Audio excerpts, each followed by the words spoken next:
நேற்று ஃபிசிக்கல் ப்ராப்பர்ட்டிஸில் பார்த்துருப்போம். அதுக்கப்புறம் அந்த 14 ரிலேஷன்ஷிப் மட்டும் பார்த்தோம். அதுக்கப்புறம் அந்த வேல்யூஸ்லாம் ஞாபகம் வச்சுக்க வேண்டிய வேல்யூஸை மட்டும் இன்னொரு தடவை ரிவைஸ் பண்ணுற மாதிரி பார்த்துருவோம். ஃபஸ்ட்டு வாய்ட் ரேஷியோவுக்கு 2 வேல்யூ பார்த்தோமா? Sandy, fine grain. சாண்டி சாயிலுக்கு 0.6, ஃபைன் கிரெயினுக்கு 1 வாய்ட் ரேஷியோட வேல்யூ. அடுத்து எஸ்ஆர், அதாவது degree of saturation WM deliver, wet, moist, dry, humid. 0 to 25, 25 to 50 அப்படியே வரிசையாக வரும். 50 to 75, 75 to 100 பார்த்தோமா? அடுத்து எஸ்ஆர் வேல்யூக்கு அப்புறம் என்ன பார்த்தோம்? ஸ்பெசிஃபிக் கிராவிட்டி வேல்யூ இருக்குது. அப்படி வேறு ஏதாவது இருக்கா? ஸ்பெசிஃபிக் கிராவிட்டி இருக்குது. ஸ்பெசிஃபிக் கிராவிட்டி எத்தனை டிகிரியில் ரிப்போர்ட் பண்ணணும்? அட்டு 27 டிகிரி செல்சியஸில் ரிப்போர்ட் பண்ணணும். ஸ்பெசிஃபிக் கிராவிட்டிக்கு ரெண்டு வேல்யூ இருக்குது, 2 ரேஞ்ச் இருக்குது. ஒன்று வந்து டேகோட வேல்யூ, அதாவது ட்ரூ, அப்சல்யூட்டு, கிரெயினு. இன்னொன்று வந்து MBA, மாசு, பல்க்கு, அப்பேரண்ட்டு. இதோட ரேஞ்சு ட்ரூ தான் எப்பயுமே அதிகமாக இருக்கும். அப்போ வந்து ஆல்ஃபபெட் லெட்ரு 2.26 to 2.85. இது வந்து இதை விட கம்மியாக தான் இருக்கும். 1.8 to 2.2, 1.8 to 2.2. அதுக்கப்புறம் என்ன எக்ஸ்ட்ரா ஒன்று பார்த்துருப்போம். காமா W எதில் ரிப்போர்ட் பண்ணுவோம்னா 4 டிகிரி செல்சியஸில் ரிப்போர்ட் பண்ணுவோம். 4 டிகிரி செல்சியஸில் ரிப்போர்ட் பண்ணுவோம். அடுத்து வந்து இது நேற்று சொல்லலை, பார்த்துக்குங்க. ஒரு வெல் கிரேடட் சாயிலோட ஜென்ரல் ரேஞ்சு, ஒரு வெல் கிரேடட் சாயில் இருக்குன்னா அதோட யூனிட் வெயிட் என்னவாக இருக்கும் அப்படின்னா, சேச்சுரேட்டட் யூனிட் வெயிட் ஒரு வெல் கிரேடட் சாயிலுக்கு என்னவாக இருக்கும் அப்படின்னா ஜென்ரலாக 20 kN/m³ வரைக்கும் இருக்கும். அதே மாதிரி யூனிட் வெயிட் ஆஃப் வாட்டர் நமக்கு தெரிஞ்சதான் 9.81 இல்லைன்னா 10 kN/m³ இருக்கும் யூனிட் வெயிட் ஆஃப் வாட்டர். அதாவது நம்ம ஆல்ரெடி பார்த்துருப்போம், ஒரு மீட்டர் வந்து ஃபுல்லாக தண்ணியை நிரப்பினோம்னா அதோட வெயிட் என்னவாக இருக்கும்னா 1000 kg இருக்கும். அந்த 1000 kgயை கிலோமீட்டரை மாற்றினா 9.81 வரும். அதை வந்து ரவுண்டாக 10 எழுதிக்கலாம். அதுக்கடுத்து சப்மர்ஜ்டு யூனிட் வெயிட் என்னவாக இருக்கும்னா இதுவும் 10 தான் இருக்கும். 10 kN/m³ தான் இருக்கும். இது ஜென்ரல் ரேஞ்சு, சும்மா கேட்குறதுனா கேட்கலாம் பாட்டில். அதுக்கடுத்து 14 relation E = n/1 - n, n = E/1 + E, WG = E × SR, AC + SR = 100, AC + SR = 100, gamma B = gamma D × gamma W, beta A = n × AC = n × AC. இது பேசிக் ஃபார்முலா. இதுக்கு அடுத்து அந்த வரிசை, அந்த ஆர்டர், காமா டிக்கு என்ன, காமா பிக்கு என்ன, ட்ரை, பல்க்கு, சேச்சுரேட்டடு, கேஸு. இது எல்லாத்துக்கும் 2 ஃபார்முலா இருக்கும். 1 2 எல்லாத்துக்கும் 2 ஃபார்முலா. இதோட வந்து இந்த ஃபஸ்ட்டு ஃபிசிக்கல் ப்ராப்பர்ட்டி பேசிக் வந்து முடிஞ்சிருக்கு. இதுக்கு அடுத்து இப்போ என்ன பார்க்கணும்னா, அடுத்து வந்து வாட்டர் கண்டென்ட் வந்து எப்படி கண்டுபிடிக்கிறது அப்படின்றத நம்ம பார்க்கணும்.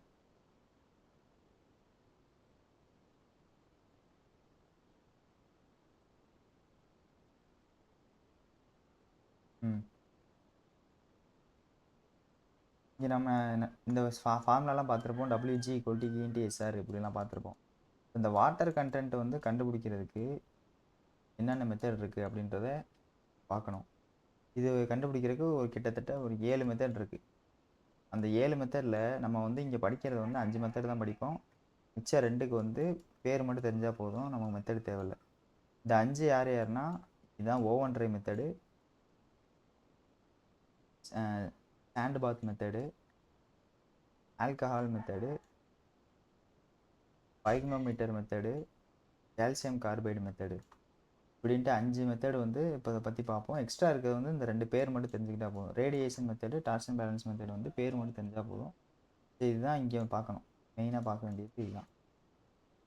First oven dry method.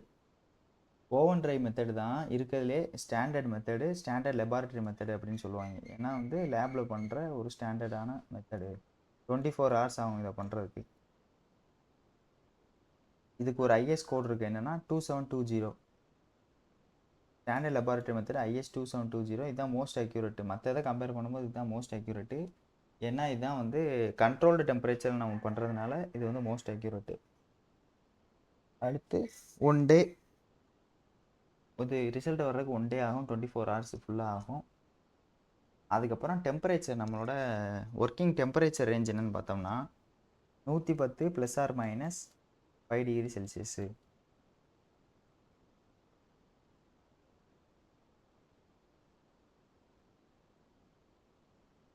ஏன் இதில் வந்து ஃபிக்ஸ் பண்ணுறோம்னா அதுக்கு பின்னாடி இருக்குது, பின்னாடி சொல்கிறேன், அடுத்த பேஜில் இருக்குது. அப்படி இல்லை, இந்த ஆப்ஷன் 110 ± 5 டிகிரி செல்சியஸ்னு ஆப்ஷன் இல்லை அப்படின்னா 110 ± 10 டிகிரி செல்சியஸ் ஆப்ஷன் இருந்துச்சுன்னா அதை சூஸ் பண்ணிக்கலாம். ஆனால் 5 தான் அக்யூரேட். இப்போ எப்படி இந்த ஓவன் ட்ரை இருக்குது, எப்படி வந்து நம்மளோட இதை கண்டுபிடிக்கிறது, வாட்டர் கண்டென்ட்டை கண்டுபிடிக்கிறது அப்படின்னா M1 M2 M3 அப்படின்னு எடுத்துட வேண்டியது. எடுத்துகிட்டு M1னா வெறும் சைனா அந்த டிஷ் இருக்குது, அதாவது அந்த பிளேட்டு மாதிரி, அதான் சைனா டிஷ் மாதிரி இருக்கும். அதான் அது பேர் தான் சைனா டிஷ்ஷு. அதோட எம்டி வெயிட்டை ஃபஸ்ட்டு பார்த்துட்டு அது M1 நோட் பண்ணிக்கிறாங்க. அதோடு சேர்த்து எம்டி வெயிட்டோடு சேர்த்து மேலே அப்படியே ஒரு வெட் சாயில் வந்து உள்ளே போர் பண்ணிட்டோம்னா அதோட வெயிட் ஒன்று கொஞ்சம் எக்ஸ்ட்ரா வந்துடும், அது M2. அதுக்கு அடுத்து வெறும் ட்ரை சாயிலை மட்டும் எடுத்து, வெட் சாயிலை வச்சு பார்த்தாச்சு, அடுத்து வெறும் ட்ரை சாயிலை மட்டும் எடுத்து போட்டு வெயிட் போட்டு பார்க்கணும். இப்போ ஒரு ஃபார்முலா மாதிரி ஃபார்ம் பண்ணணும். என்ன பண்ணணும்னா எவ்வளோ வாட்டர் கண்டென்ட் இருக்குன்னு தானே பார்க்க போகிறோம். அப்போ கண்டிப்பாக ரேஷியோவில் மேலே எவ்வளோ வாட்டர் கண்டென்ட், வாட்டர் வந்து மேலே வரப்போகுது, கீழே வந்து ட்ரை சாயில் கீழே வரப்போகுது. இப்போ என்ன பேட்டர்னா ட்ரை சாயிலில் எவ்வளோ வாட்டர் இருக்குது அப்படின்னு பார்க்குறதான் நம்மளோட ஐடியா. இந்த ட்ரை சாயில் எப்படி கிடைக்கும், weight of dry soil with china dish இருக்கா M3, இது empty weight of china dish இருக்குது. அப்போ இந்த M3லேருந்து இந்த M1 கழிச்சோம்னா நமக்கு வந்து இந்த சைனா டிஷ்ஷோட வெயிட் மட்டும் மைனஸ் ஆயிரும், மிச்ச ட்ரை சாயிலோட வெயிட் நம்ம கையில் இருக்குமா. ஏன்னா M3க்கு வந்து ட்ரை சாயிலோட வெயிட்டும் சேர்ந்துருக்கு, சைனா டிஷ்ஷோட வெயிட்டும் சேர்ந்துருக்கு. இதோட இந்த M1 நம்ம கழிக்கும் போது இந்த எம்டி வெயிட் ஆஃப் சைனா டிஷ்ஷை வந்து மைனஸ் ஆயிரும். அப்போ எப்படி கீழே எழுதலாம்னா இந்த ட்ரை சாயில் எப்படி எழுதலாம்னா M3 - M1. ஏன்னா இந்த M3 வந்து சைனா டிஷ்ஷோட சேர்ந்த வேல்யூ, M1 வந்து வெறும் சைனா டிஷ்ஷோட வெயிட்டு. அப்போ ரெண்டையும் கழிச்சோம்னா ட்ரை சாயில் எவ்வளோ இருக்குன்னு கண்டுபிடிச்சிடலாம். அதே மாதிரி மேலே வாட்டர் எப்படி கண்டுபிடிக்கிறதுனா இது எல்லாமே அழிஞ்சு வச்சு இதை மட்டும் எழுதிக்கிறேன், M3 - M1 இதை மட்டும் போட்டால் கீழே ட்ரை சாயில் போட்டுக்கலாம். மேலே வாட்டரோட வெயிட் எப்படி கண்டுபிடிக்கிறது அப்படின்னா இப்போ நமக்கு வெயிட் ஆஃப் ட்ரை சாயிலோட வெயிட் என்னன்னு தெரியும், வெட் சாயிலோட வெயிட் என்னன்னு தெரியும். வெட் சாயிலோட வெயிட் தான் அதிகமாக இருக்கும் ட்ரை சாயிலை விட. அப்போ வெட் சாயில் அதிகமாக இருக்கும் ட்ரை சாயிலை விட. வெட் சாயிலோட வெயிட்லேருந்து ட்ரை சாயிலோட வெயிட் கழிச்சோம்னா என்ன இருக்கும், நடுவில் மிச்ச வேல்யூ என்ன கிடைக்கும், வாட்டர் தான் கிடைக்கும். எவ்வளோ தண்ணி வந்து அதில் ரெண்டுலேயும் ஒட்டியிருக்கு அப்படின்றது கிடச்சி போயிடும். அப்போ என்ன ஞாபகம், ஒன்று 23 31ன்னு டேரெக்டாக ஃபார்ம்லாம் ஞாபகம் வச்சுக்கிட்டாலும் சரி, இல்லைன்னா நான் சொன்ன மாதிரி கீழே வந்து ட்ரை சாயில் வரணும், மேலே வந்து வாட்டர் கண்டென்ட் வரணும் அப்படின்ட்டு இதை மாதிரி ஞாபகம் வச்சு M1 M2 M3 வச்சு போட்டுக்கிட்டாலும் சரி, ஏதாவது ஒன்று ஞாபகம் வச்சுக்கிட்டா ஓகே தான். இப்போ அந்த 110 ± 5 டிகிரி செல்சியஸில் ஏன் லிமிட் பண்ணுறாங்க அப்படின்றத பற்றி பார்க்கணும்.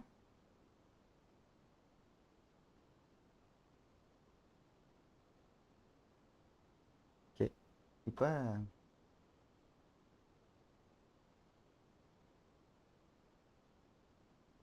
இதெல்லாம் சாலிட் பார்ட்டிக்கல். இதை சுற்றி என்ன இருக்கும்?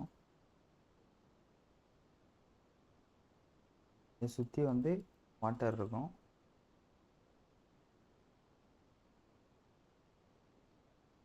அதுக்கப்புறம் இதுக்கு நடுவில் இருக்கிறதெல்லாம் வாட்டராக இருக்கும். தண்ணி வந்து இருக்கும்போது இந்த மாதிரி தான் இருக்கும் சாலிட் பார்ட்டிக்கல் சாயிலுக்குள்ளே. இப்போ இதுக்கு பேர்லாம் என்னென்னு பார்க்கணும். இப்போ எந்த சம்மந்தமே இல்லாமல் நடுவில் இந்த மாதிரி இடத்துலலாம் இருக்கா?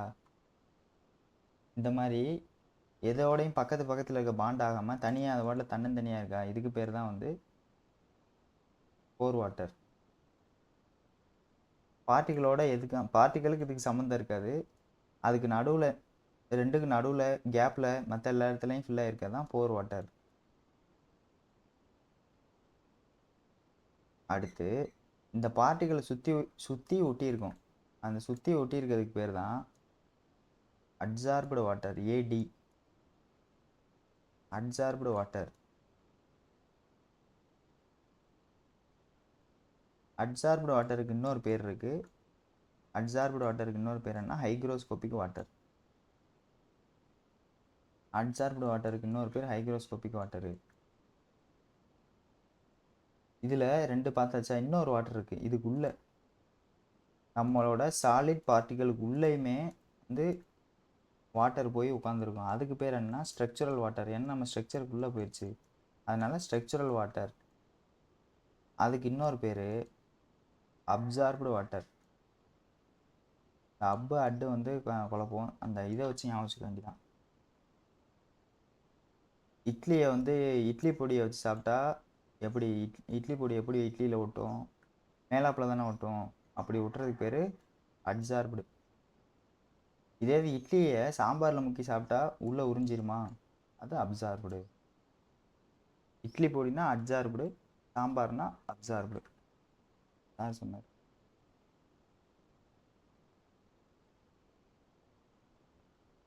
ஓகேவா? இப்போ இதில் என்ன மேட்ருனா, இப்போ 110 ± 5 டிகிரி செல்சியஸ்ன்றது இவங்க ப்ராக்டிக்கலாக எக்ஸ்பெரிமெண்ட்டில் கண்டுபிடிச்ச ஒரு வேல்யூ. ஏன் இதை ஃபிக்ஸ் பண்ணுறாங்கன்னா, இதுக்கு மேலே போச்சுன்னா இந்த 110 ± 5 115ன்னு வச்சுக்கோமே, அதிகபட்சம் 115 வரைக்கும் போகலான்னு சொல்கிறாங்கன்னு வச்சுக்கோங்க. 115க்கு மேலே நம்ம வந்து அந்த ஓவன் ட்ரை ஹீட் பண்ணுறோம் அப்படின்னா 120 வரைக்கும் ஹீட் பண்ணிட்டோம் அப்படின்னா என்ன ஆகும்னா, இந்த ஸ்ட்ரக்சரல் இங்கே இருக்க சுற்றி இருக்க தண்ணி எல்லாமே எவாப்ரேட் ஆகி வெளில போயிடும் ஹீட் பண்ணுறதுனால.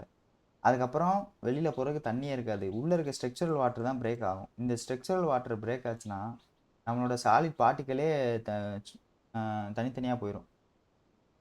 அப்படி நம்மளோட ஸ்ட்ரக்சரே பிரேக் பண்ணி நம்ம ஒரு விஷயத்த வந்து கண்டுபிடிக்க முடியாது. இங்கே இருக்க தண்ணி வெளியில் போயிடுச்சு அப்படின்னா நம்ம வாட்டர் கண்டென்ட் எப்படி ப்ராப்பராக கண்டுபிடிக்க முடியும்? அப்போ நம்மளோட ஐடியா என்னென்னா ஸ்ட்ரக்சரல் வாட்டரை பிரேக் பண்ணக்கூடாது. உள்ளே இருக்க ஸ்ட்ரக்சரல் வாட்டர் அல்லது அப்சார்ப்டு வாட்டர் அதை பிரேக் பண்ணாமல் எப்படி நம்ம வந்து வாட்டர் கண்டென்ட் கண்டுபிடிக்கணும்னா இந்த டிகிரியில் மெயின்டைன் பண்ணால் தான் கண்டுபிடிக்க முடியும். அதனால தான் இந்த டிகிரி இருக்கிறதுலே முக்கியம். ஓவன் ட்ரை மெத்தடுக்கு என்ன டெம்பரேச்சர்னா 110 ± 5 டிகிரி செல்சியஸு.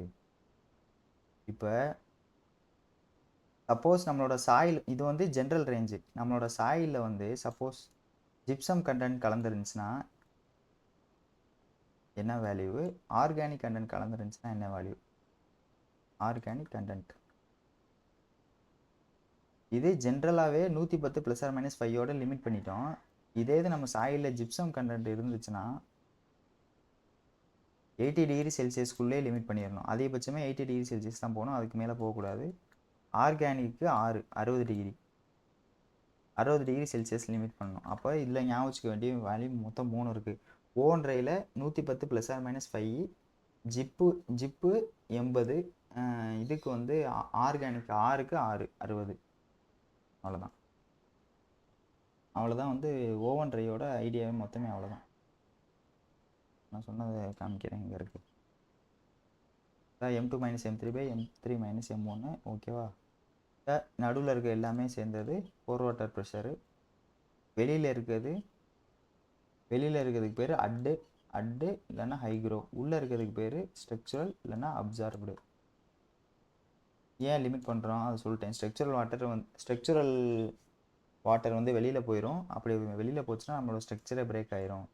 அப்படி ஸ்ட்ரக்சர் பிரேக் ஆச்சுன்னா நமக்கு வேல்யூ கண்டுபிடிக்க முடியாது, தப்பாக தான் வரும். அதனால் அந்த வேல்யூ லிமிட் பண்ணுறோம்.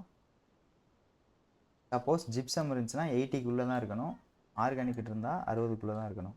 அவ்வளோதான். இதான் வந்து ஓவன் ட்ரையோட ஐடியா. அடுத்து வந்து சாண்ட் பாத் மெத்தட். இது வந்து லெபார்ட்ரி மெத்தடா. அடுத்து பார்க்குறது என்ன, ஃபீல்டு மெத்தடு. லெபார்ட்ரி மெத்தட்னால இவ்வளோ லேட் ஆகுது. ஃபீல்டு மெத்தட்னா என்ன, ஃபீல்டுலேயே போய் டக்குன்னு நம்ம பண்ணிடலாமா, அப்போ கம்மியான நேரத்தில் பண்ணிடலாம். இது ஒரு நாள் ஆகுதா. சாண்ட் பாத் மெத்தட் வந்து அரை மணி நேரம் டு 1 மணி நேரத்துலேயே பண்ணிடலாம். ஆனால் என்னென்னா அக்யூரேட்டாக இருக்காது. ஏன்னா வந்து இங்கே கண்ட்ரோல்டு டெம்பரேச்சரில் பண்ணுவோம், அங்கே ஓப்பன் டு அட்மாஸ்பியரில் பண்ணுறோம். சாண்ட் பாத் மெத்தடு என்ன சொல்ல வராங்கன்னா ஃபீல்டில் அப்ராக்சிமேட் மெத்தடு தான். ஏன்னா டெம்பரேச்சரை நம்மளால் கண்ட்ரோல் பண்ண முடியாது. எதை யூஸ் பண்ணுவாங்க, ஏன்னா கெரோசின் ஸ்டவ்வை யூஸ் பண்ணுவாங்க. ஒரு பாத்திரத்தை எடுத்து உள்ளே அந்த நம்ம ஈரமான மண்ணை கொட்டி அதோடு சேர்த்து இந்த ஒயிட் பேப்பரையும் சின்ன சின்னதாக கிழிச்சு, வெள்ளை பேப்பரை சின்ன சின்னதாக கிழிச்சு உள்ளே போட்டு அப்படியே வறுக்க ஆரம்பிச்சிருவாங்க. பொரியரிசி வறுக்கிற மாதிரி வறுக்க ஆரம்பிச்சிருவாங்க. நம்மளோட ஒயிட் பேப்பர் வந்து ப்ரௌன் கலராக மாறும்போது ஓகே தண்ணிலாம் வெளியில் போயிடுச்சு நம்ம கண்டுபிடிச்சிடலாமா. அப்படி ப்ரௌன் கலராக மாறினோடனே வந்து ஸ்டவ்வை ஆஃப் பண்ணிட்டு இந்த நம்ம ஏற்கனவே கண்டுபிடிச்ச ஃபார்முலாவில் அப்படியே அப்ளை பண்ணிடலாம். முன்னாடி எவ்வளோ வெயிட் இருந்துச்சு, அப்புறம் எவ்வளோ வெயிட் இருக்குது அப்படின்ட்டு. ஓவன் ட்ரையில் பண்ணது தான் இங்கேயும் பண்ணுறோம். அங்கேயும் காய தான் வைக்கிறோம், இங்கேயும் காய தான் வைக்கிறோம். இது ஓப்பன் டு அட்மாஸ்பியரில் பண்ணுறோம், இது கண்ட்ரோல்டு கண்டிஷனில் பண்ணுறோம். அவ்வளோதான் வித்தியாசம். இது வந்து அரை மணி நேரம் டு 1 மணி நேரத்தில் பண்ணிடலாம். ஒயிட் பேப்பரை யூஸ் பண்ணுறோம். இது வந்து ஃபாஸ்டர். இதை கம்பேர் பண்ணும்போது இவன் ஃபாஸ்டரு, ஆனால் அப்ராக்சிமேட்டு. அவ்வளோதான். சாண்ட் பாத் மெத்தட் ஓவரா. அடுத்து கால்சியம் கார்பைடு மெத்தட். கால்சியம் கார்பைடுமே ஃபீல்டு மெத்தட் தான், ஆனால் அக்யூரேட் ஃபீல்டு மெத்தடு. ஃபீல்டில் ஓரளவுக்கு அக்யூரேட்டாக இருக்கிறது யாருன்னு கேட்டாங்கன்னா கால்சியம் கார்பைடு தான் அக்யூரேட் ஃபீல்டு மெத்தடு. இது எவ்வளோ நேரத்தில் பண்ணலாம்னா, இங்கே அரை மணி நேரம் டு 1 மணி நேரமா, இங்கே 5லேருந்து 10 நிமிஷத்துலேயே பண்ணிடலாம். இது என்ன பண்ணுவாங்கன்னா கால்சியம் கார்பைடை வந்து யூஸ் பண்ணி, அதாவது CaC2 வந்து யூஸ் பண்ணோம்னா நம்ம இதில் சாயில் இருக்கக்கூடிய H2Oவோட இந்த CaC2 ரியாக்ட் ஆகி ஒரு கேஸை ஃபார்ம் பண்ணோம். அந்த கேஸ் தான் அசிட்டிலின் கேஸ். இந்த ஃபார்ம் ஆகிற கேஸ் எவ்வளோ வந்து வெளியில் போகுது, எவ்வளோ கேஸ் ஃபார்ம் ஆகி நம்மளோட சாயிலிருந்து எவ்வளோ கேஸ் வெளியில் போகுதுன்னு கண்டுபிடிச்சி அது மூலியமாக வாட்டர் கண்டென்ட் எவ்வளோ இருந்திருக்கும்னு நம்மளால் கண்டுபிடிக்க முடியும். இப்போ இவ்வளோ கேஸ் வருதுன்னா இவ்வளோ தண்ணி இருந்திருக்குன்னு அர்த்தம் அப்படின்ற மாதிரி இன்டர்போலேஷன் மாதிரி ஏதாவது பண்ணுவாங்க போல். அது கண்டுபிடிக்கிறதுக்கு ஒரு இன்ஸ்ட்ருமெண்ட் இருக்குது, அதுதான் மாய்ஸ்டர் டெஸ்டர். இதே மாதிரி மாய்ஸ்டர் டெஸ்டர் வந்து இதில் என்விரான்மெண்ட்டில் ஒன்று பார்த்துருப்போம். ப்ரெஷர் வச்சு கண்டுபிடிப்பாங்களா இல்லை வேற மெத்தடா? ப்ரோ ப்ரெஷர் தான். எவ்வளோ ப்ரெஷரில் வந்து அந்த கேஸ் வெளியில் போகுதோ அதை வச்சு கண்டுபிடிப்போம். கேஸ் வந்து ப்ரொடியூஸ் ஆகி வெளியில் போகுதுல்ல, அது எவ்வளோ ப்ரெஷரில் வெளியில் போகுதோ அதை வச்சு கண்டுபிடிக்கலாம்.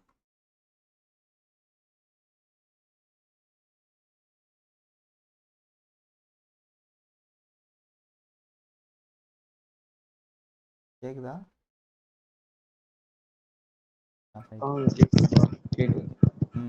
ப்ரெஷர் தான் ப்ரோ. அப்புறம் யூஸ் பண்ணுற சாயிலோட வெயிட் பார்த்தோம்னா 6 கிராம் ஆஃப் வெட் சாயில் எடுத்து தான் யூஸ் பண்ணுவாங்க. அப்போ 6 கிராம் ஆஃப் வெட் சாயில் எடுத்து அந்த அசிட்டிலின் கேஸோட ரியாக்ட் ஆக விட்டோம்னா,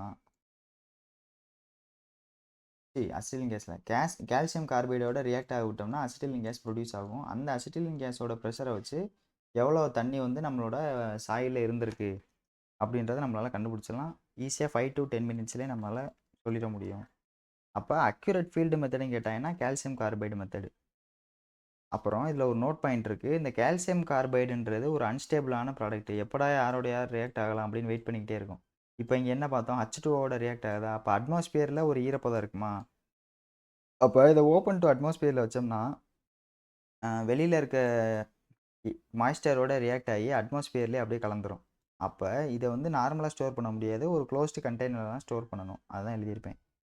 Calcium carbide is highly unstable in open atmosphere. It will easily react with moisture in atmosphere. அட்மாஸ்பியரில் இருக்கக்கூடிய மாய்ஸ்டரை ஈஸியாக அப்சர்வ் பண்ணி அந்த அன்ஸ்டேபிளை ஸ்டேபிளாக மாற்றுறதுக்கு ட்ரை பண்ண ஆரம்பிச்சிடும். அதனால் என்ன பண்ணணும்னா க்ளோஸ்டு கண்டெய்னரில் ஸ்டோர் பண்ணணும். So it is always maintain in closed container. இது வந்து ஒரு ப்ராப்பர் ஃபீல்டு கண்ட்ரோல் மெத்தடு அப்படின்னு கேட்டாங்கன்னா, ப்ராப்பராக ஃபீல்டு கண்ட்ரோல் மெத்தடு எதுன்னு கேட்டாங்கன்னா கால்சியம் கார்பைடு தான். அப்படின்னா என்னென்னா ஃபீல்டு மெத்தட்லே எது வந்து நம்ம டெம்பரேச்சரை ப்ராப்பராக கண்ட்ரோல் பண்ணி வைக்கிறோம் அப்படின்னு கேட்டாங்கன்னா இதுதான். ஃபீல்டில் எது மோஸ்ட் அக்யூரேட்னு கேட்டாங்கனாலும் இதே தான், கால்சியம் கார்பைடு. இது வந்து கேட்டிருக்காங்க போல் ஆல்ரெடி. அடுத்து வந்து ஆல்கஹால் மெத்தடு. ஆல்கஹால் மெத்தட் என்னன்னா, போன தடவை 6 கிராம் ஆஃப் வெட்ஸ் ஆயில் யூஸ் பண்ணோமா, இங்கே என்னன்னா 1 மில்லிகிராமுக்கு இங்கே என்ன யூஸ் பண்ணுறோம்னா மெத்திலேட்டட் ஸ்பிரிட் வந்து யூஸ் பண்ணுறோம். அங்கே வந்து தண்ணி மட்டும் தான் யூஸ் பண்ணோம், இங்கே ஸ்பிரிட் யூஸ் பண்ணுறோம், மெத்திலேட்டட் ஸ்பிரிட்டு.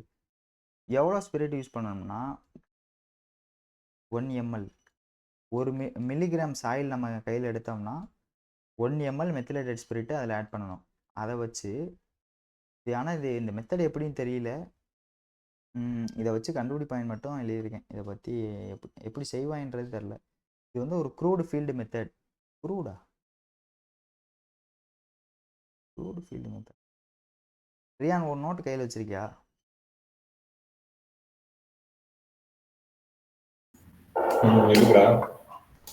க்ரூடு ஃபீல்டு மெத்தட்னு எழுதியிருக்க ஆல்கஹாலில்.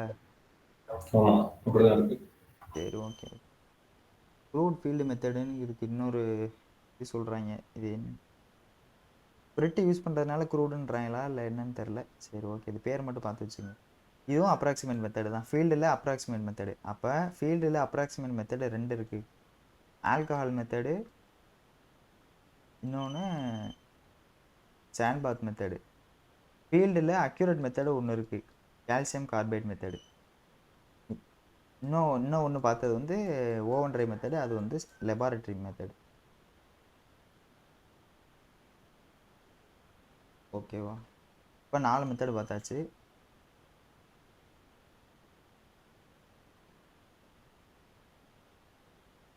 ரியான் மைக் ஆன் பண்ணிட்டு ஆஃப் பண்ணு.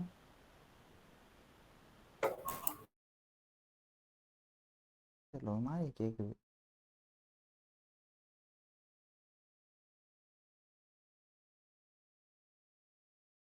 பைக்னோமீட்டர் மெத்தடுக்கும் அதே ஐஎஸ் கோடு தான். ஐஎஸ் கோடு நம்ம ஓவன் ட்ரைக்கு பார்த்த 2720 அதே தான் இதுக்கும். Suitable for coarse grain soils only.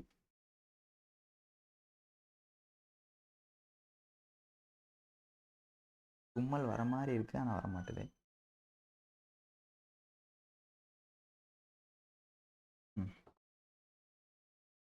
Pycnometer மெத்தடை வச்சு வாட்டர் கண்டென்ட் எப்படி கண்டுபிடிக்கிறது அப்படின்னா கண்டுபிடிக்கலாம் அதுக்கு. ஆனால் கோர்ஸ் கிரைன்டு சாயிலுக்கு மட்டும்தான் பைக்னோமீட்டர் வச்சு நம்மளால் வாட்டர் கண்டென்ட் கண்டுபிடிக்க முடியும். பைக்னோமீட்டரோட வால்யூம், அந்த பாட்டிலோட வால்யூம் கேட்டாங்கன்னா 1 லிட்டர். டென்சிட்டி பாட்டில்னு ஒன்று இருக்குது, பின்னாடி வரும். அந்த டென்சிட்டி பாட்டிலோட வால்யூம் கேட்டாங்கன்னா 50 ml. 50 ml. ஆமாம், 50 ml. பைக்னோமீட்டருக்கு 1 litre.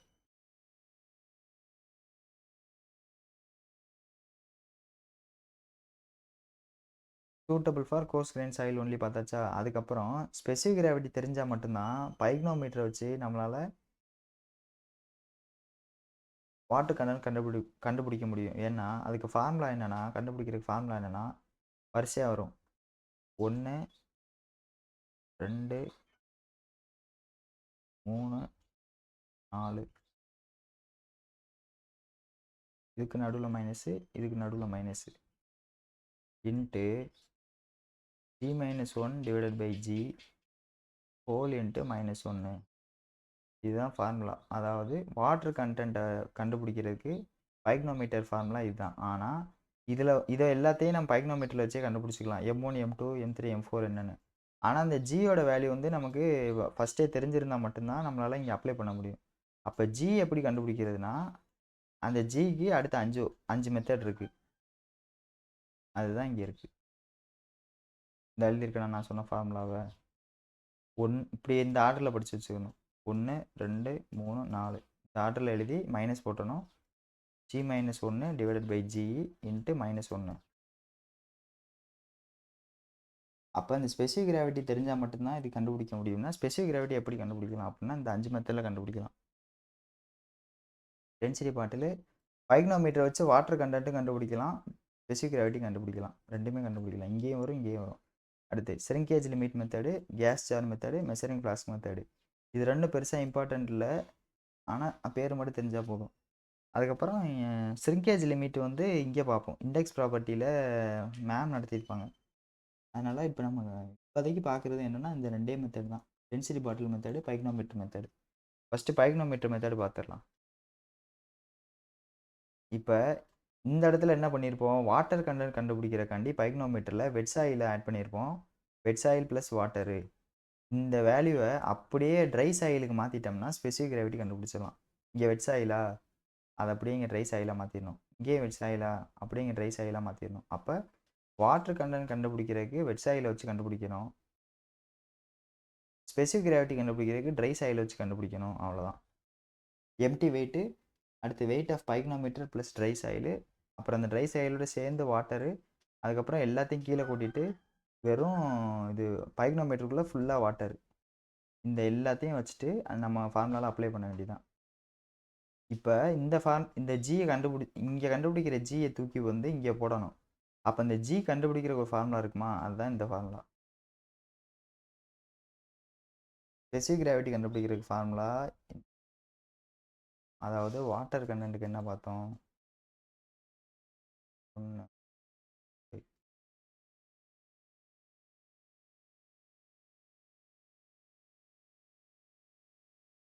G minus 1 divided by G whole minus இது வாட்டர் கண்டென்ட். இதில் இருக்கக்கூடிய ஜியை கண்டுபிடிக்கிறதுக்கு என்ன ஃபார்முலானா M2 minus M1 divided by M2 minus M1 into M3 minus M4 minus வரும் M3 minus M4. இதில் அப்ளை பண்ணோம்னா நம்மளால் ஸ்பெசிஃபிக் கிராவிட்டி கண்டுபிடிக்க முடியும். இது வந்து ரெண்டு இடத்துல M2 மைனஸ் M1 வருதா, அதனால் திரும்ப திரும்ப அதே ஏன் மென்ஷன் பண்ணணும் அப்படின்ட்டு அதுக்கு சும்மா ஒரு பேர் ஏதாவது வச்சுருப்பாங்க. இந்த M2 மைனஸ் M1க்கு எம்எஸ்னு ஒரு பேராவது இல்லை எம்டின்னு ஒரு பேராவது நம்மளாம் வச்சுக்கலாம். திரும்ப திரும்ப அதே தானே ரிப்பீட் ஆக போகுது. அதனால் வந்து பேர் வந்து ஏதாவது ஒரு பேர் வச்சுக்கலாம் அப்படின்ட்டு எம்எஸ்ஓ எம்டிஓ ஏதோ ஒன்று வச்சுக்கலாம். அதுக்கப்புறம் suitable for coarse grain soil should be try. நம்ம பார்த்தது தான், ட்ரையாக இருந்தால் தான் கண்டுபிடிக்க முடியும். வெட் சாயிலுக்கு பதிலாக இங்கே ட்ரை சாயில். பைக்னோமீட்டர்னாலே கோர்ஸ் கிரைன் தான் கண்டுபிடிக்க போகிறோம். அப்போ கோர்ஸ் கிரைனு அதான். இது என்ன மெத்தடு, பைக்னோமீட்டர் மெத்தடை வச்சு ஸ்பெசிஃபிக் கிராவிட்டி கண்டுபிடிச்சாச்சு. கண்டுபிடிக்கிற வேல்யூவை தூக்கி வாட்டர் கண்டென்ட்டில் போட்டு வாட்டர் கண்டென்ட்டை கண்டுபிடிச்சிடலாம். அப்போ பைக்னோமீட்டர் மாதிரியே இன்னொரு மெத்தட் இருக்குது, அதுதான் வந்து டென்சிட்டி பாட்டில் மெத்தட். இதே தான், ஆனால் பாட்டில் தான் வேறு, இதே ஐடியா தான் கிட்டத்தட்ட. ஆனால் என்னென்னா அங்கே யூஸ் பண்ணுற வெட்டிங் ஏஜென்ட்டு வந்து இங்கே நம்ம தண்ணியை ஊற்றி நினைக்கிறோமா, ரைஸ் ஆயில் எடுத்து தண்ணியை ஊற்றி நினைக்கிறோம். அங்கே வந்து கெரோசின் எடுத்து யூஸ் பண்ணுவோம். ஏன்னா நல்லா வெட்டிங் ஏஜென்ட், அது வந்து கெரோசின் வந்து நல்ல வெட்டிங் ஏஜென்ட். அதனால கெரோசின் வந்து யூஸ் பண்ணுவோம். மற்ற எல்லா ஐடியா எல்லாம் ஒன்று தான். இது வந்து ஒரு ஸ்டாண்டர்ட் லெபார்டரி மெத்தட். இதுவே கொஸ்டினாக கேட்கலாம். பைக்னோமீட்ரு ஸ்டாண்டர்ட் லெபார்டரி மெத்தடா, டென்சிட்டி பாட்டில் ஸ்டாண்டர்ட் லெபார்டரி மெத்தடான்னு கூட கேட்கலாம். IS 2720 standard laboratory method. அது கோர்ஸ் கிரைன் சாயிலுக்கு சூட்டபிளா, இது வந்து ஃபைன் கிரைன் சாயிலுக்கு சூட்டபிள். அதாவது 2 mm கீழே இருக்க எல்லா சாயிலுக்குமே இது வந்து சூட்டபிள். நம்ம சாயிலில் ஃபைன் கிரைன் கோர்ஸ் கிரைன் என்ன பார்த்துருப்போம், 75 மைக்ரானுக்கு கீழே இருந்துச்சுன்னா ஃபைன் கிரைனு, 75 மைக்ரானுக்கு மேலே இருந்துச்சுன்னா கோர்ஸ் கிரைனு. இப்போ நம்ம இதில் பைக்னோமீட்டரில் இது கோர்ஸ் கிரைன் பார்த்தாச்சு. டென்சிட்டி பாட்டிலில் ஃபைன் கிரைன் பார்க்குறோம். கெரோசின் வந்து யூஸ் பண்ணுறோம். ஏன்னா இதில் ஃபைன் கிரைனில் போய் நம்ம தண்ணியை ஊற்றினோம்னா என்ன ஆகும், நம்மளால் என்னது இந்த என்ன மாவு, மைதா மாவு மாதிரி ஆயிரும். அதனால நம்மளால் வந்து ப்ராப்பராக கண்டுபிடிக்க முடியாது. அதனால தண்ணிக்கு பதிலாக மண்ணெண்ணெய் யூஸ் பண்ணுறாங்க. மண்ணெண்ணெய் ஊற்றி ஏறிடா மங்கின்ற மாதிரி மண்ணெண்ணெய் யூஸ் பண்ணுறோம். இப்போ ஃபார்முலாவில் ஒரே ஒரு சின்ன சேஞ்ச் இருக்குது. போன ஃபார்முலா எப்படி இருந்துச்சுன்னா இப்படி இருந்துச்சு, M2 minus M1 divided by M2 minus M1 minus M3 minus M4. இப்போ எக்ஸ்ட்ரா ஒன்று மல்டிப்ளை பண்ணுறோம். என்னென்னா கெரோசின் யூஸ் பண்ணுறதுனால ஸ்பெசிஃபிக் கிராவிட்டி ஆஃப் கெரோசின் அதை வந்து எக்ஸ்ட்ரா மல்டிப்ளை பண்ணுறோம். சொல்லப்போனால் போனதுலேயுமே மல்டிப்ளை பண்ணியிருக்கோம். இங்கே தண்ணி யூஸ் பண்ணதுனால ஸ்பெசிஃபிக் கிராவிட்டி ஆஃப் வாட்டர் வந்து ஒன்றுன்னு நமக்கு ஆல்ரெடி தெரியும். அதனால் மல்டிப்ளை பண்ணாலும் அதே வேல்யூ தான் வரப்போகுது. அதனால் இங்கே ஸ்பெசிஃபிக் கிராவிட்டி ஆஃப் வாட்டரை மல்டிப்ளை பண்ணலை. இங்கே வந்து மண்ணெண்ணெய் யூஸ் பண்ணுறதுனால அதோட ஸ்பெசிஃபிக் கிராவிட்டி ஒன்றுக்கு கம்மியாக தான் இருக்கும். 0.78 to 0.82 தான் இருக்கும். அப்போ வேல்யூ வந்து மாறும். அதனால மல்டிப்ளை பண்ணியிருக்கோம். சப்போஸ் இங்கே மண்ணெண்ணெய்க்கு பதிலாக தண்ணி தான் யூஸ் பண்ணியிருக்கோம். பண்ணக்கூடாது. அப்படி தண்ணி தான் யூஸ் பண்ணியிருக்கோம்னா இந்த வேல்யூ ஒன்றா தான் வரும். திரும்ப பழைய ஃபார்முலா தான். இப்போ ஸ்பெசிஃபிக் கிராவிட்டி சேஞ்ச் ஆகுது. மண்ணெண்ணெய்க்கு வந்து ஸ்பெசிஃபிக் கிராவிட்டி லைட்டாக பார்த்துக்குங்க அவ்வளோதான். 0.78 to 0.82. இது சும்மா இது கவி ப்ரோ சொன்னார். அப்படி எழுதி வச்சிருக்காரு.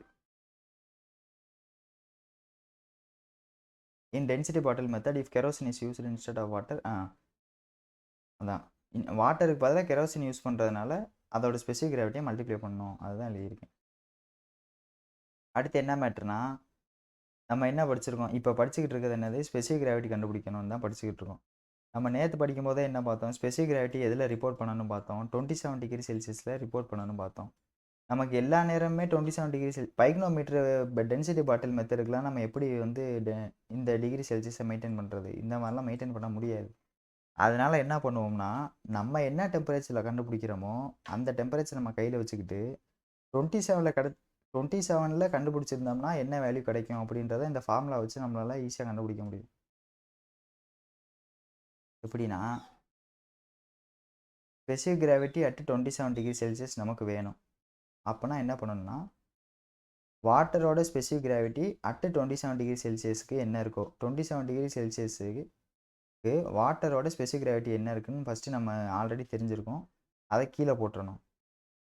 மேலே என்ன போடணும்னா நம்ம ஆக்சுவலாக கண்டுபிடிச்ச டெம்பரேச்சர் ஒன்று இருக்குமா, நம்ம 27லேயே கரெக்டாக பண்ணியிருக்க மாட்டோம். நம்மளோட ரூம் டெம்பரேச்சரில் எவ்வளோ இருந்திருக்கும்னு நம்ம வந்து எக்ஸ்பெரிமெண்ட் பண்ணும்போது தான் தெரியும். ஒரு 28, 26 இல்லை 30 என்ன வேணாலும் இருந்திருக்கலாம். அப்போ கரெக்டாக அக்யூரேட்டாக 27 இருந்திருக்காது. வேறு ஏதோ ஒரு வேல்யூ இருக்கும். அப்போ அந்த வேல்யூவோட போட்டுட்டு இப்போ ஒரு 30 டிகிரி செல்சியஸில் நம்ம வந்து எக்ஸ்பெரிமெண்ட்டை கண்டக்ட் பண்ணியிருக்கோம்னு வச்சுக்கலாம். அப்போ 30 டிகிரி செல்சியஸ் கண்டுபிடிக்கும் போது ஸ்பெசிஃபிக் கிராவிட்டி என்ன வேல்யூ இருக்கோ அந்த வேல்யூவை போட்டு மல்டிப்ளைடு பை அதே 30 டிகிரி செல்சியஸில் தண்ணியோட ஸ்பெசிஃபிக் கிராவிட்டி எவ்வளோ இருக்கும் அப்படின்றத நம்ம கண்டுபிடிச்சி வச்சுக்கணும். வெறும் நம்ம இதுக்கு மட்டும் கண்டுபிடிக்காமல், அதாவது சாயிலுக்கு மட்டும் கண்டுபிடிக்காமல் வாட்டருக்கும் அதே டெம்பரேச்சரில் வாட்டருக்கு சேர்த்து கண்டுபிடிச்சிட்டோம்னா அதை ரெண்டையும் மேலே மல்டிப்ளை பண்ணிட வேண்டியதான். அப்போ என்ன மேட்டர்னா ஸ்டாண்டர்டான வேல்யூவை கீழே போடணும். ஸ்டாண்டர்ட் வேல்யூ யார்? Specific gravity of water at 27 degree Celsius. இது ஸ்டாண்டர்ட் வேல்யூ. நம்ம வந்து ஆக்சுவலி ஃபைண்டட் வேல்யூ என்னது? Specific gravity at T degree Celsius. ஏதோ ஒரு டெம்பரேச்சரில் கண்டுபிடிச்சி வச்சுருக்கோம். அதே டெம்பரேச்சரில் வாட்டரோட ஸ்பெசிஃபிக் கிராவிட்டி என்ன? அதே டெம்பரேச்சரில் வாட்டரோட ஸ்பெசிஃபிக் கிராவிட்டி என்ன? சேம் T டிகிரி செல்சியஸில் வாட்டரோட ஸ்பெசிஃபிக் கிராவிட்டி. இது ரெண்டையும் மல்டிப்ளை பண்ணி இதால் டிவைட் பண்ணோம்னா நம்ம எந்த டிகிரியில் கண்டுபிடிச்சாலும் சரி அது வந்து 27 டிகிரி செல்சியஸ்க்கு ஈக்குவல் ஆயிரும். இது வந்து இன்டர்போலேஷன் தான். இதுவும்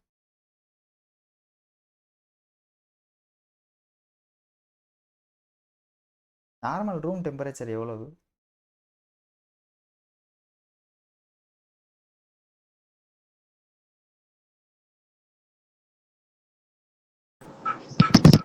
டுவெண்ட்டி டிகிரி செல்சியஸா? அதான் நினைக்கிறேன். பார்ப்போம்.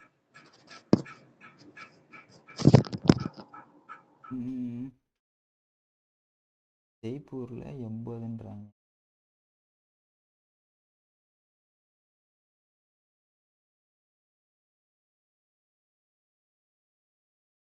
இருக்க மாட்டேது.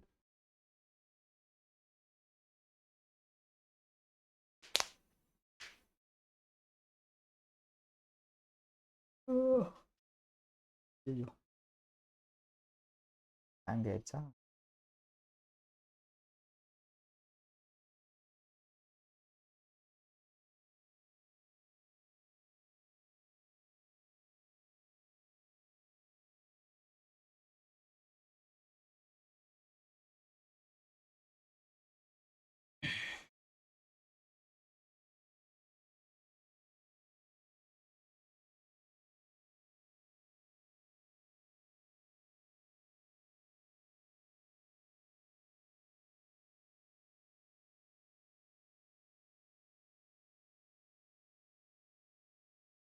அதான் ப்ரோ 28 அதாவது 26 to 30 ரேஞ்சுக்குள்ளே இருக்கும் போட்டிருக்கு. 28.8 ஆவரேஜ் இருக்கும் அப்படின்றாங்க.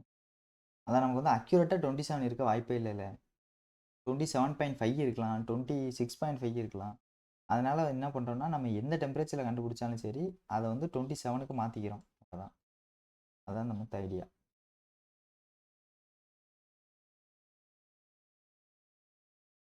இதுக்கடுத்து இந்த பைக்னோமெட்ரி டெஸ்ட்டை வச்சு ஒரு சம்மம், வாட்டர் கண்டென்ட் எப்படி கண்டுபிடிக்கிறது, அதை வச்சு டிகிரி ஆஃப் சேச்சுரேஷன் எப்படி கண்டுபிடிக்கிறது அப்படின்றது.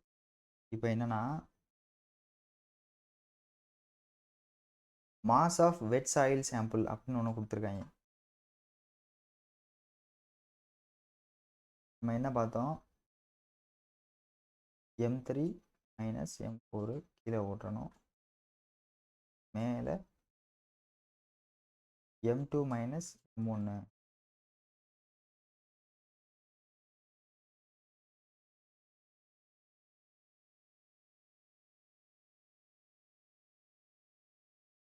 பைக்னோமெட்ரி டெஸ்ட்டில் M2 மைனஸ் M1ஓட வேல்யூ என்னன்னா,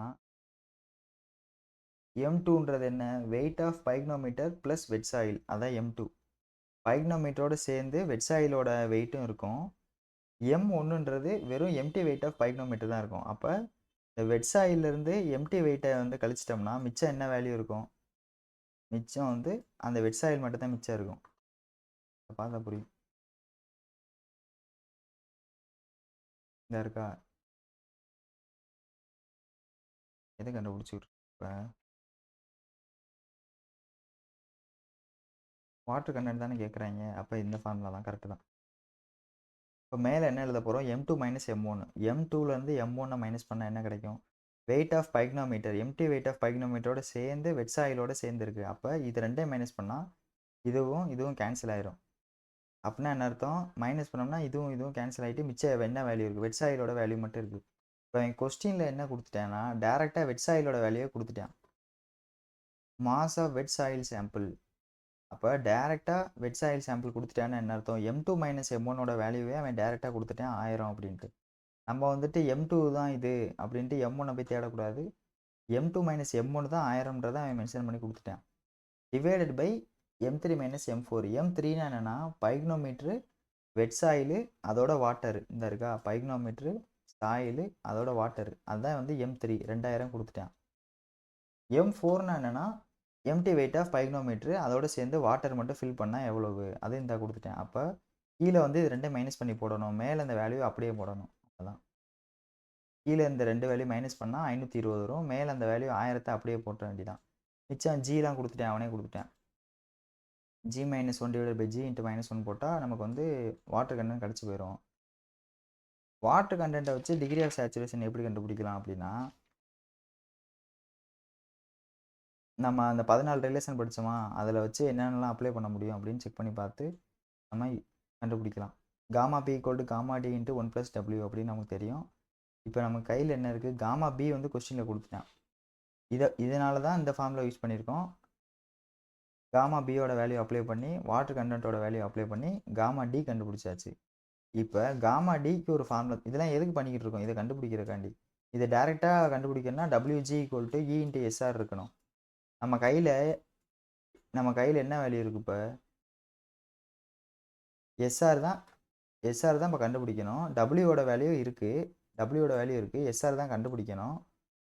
ஈயோட வேல்யூ தெரியாது நமக்கு. அப்போ இத்தனை அன்னோன் இருந்துச்சுன்னா நம்மளால போட முடியாது. அப்போ வேறு ஏதாவது ரிலேஷன்ஷிப்புக்குள்ளே போட்டு அதுக்கப்புறம் தான் எடுக்கணும். இப்போ காமா டி கண்டுபிடிச்சாச்சு. இந்த காமா டியோட ஃபார்முலா வச்சு ஏதாவது பண்ண முடியுமா, காமா டிக்கு என்ன formula, G into gamma W divided by 1 + E. அதுதான் காமா டியோட formula, is equal to 1.704.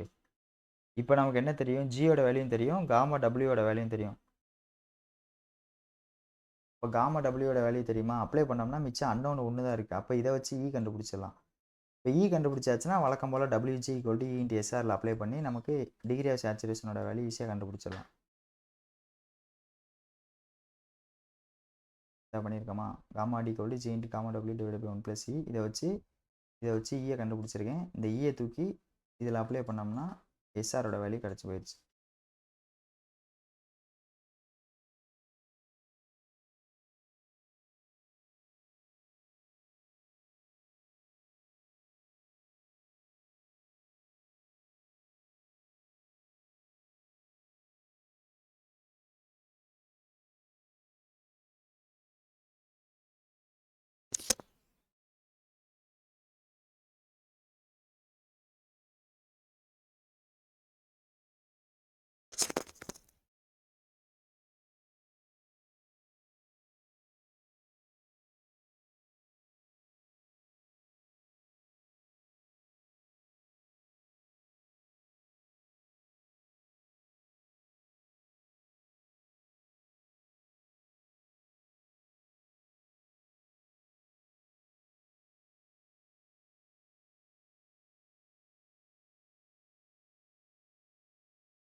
Okay, இப்போ பார்த்தது அப்படியே இது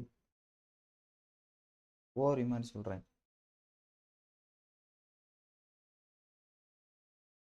இப்போ நம்ம இங்கே ஆரம்பித்தோம்.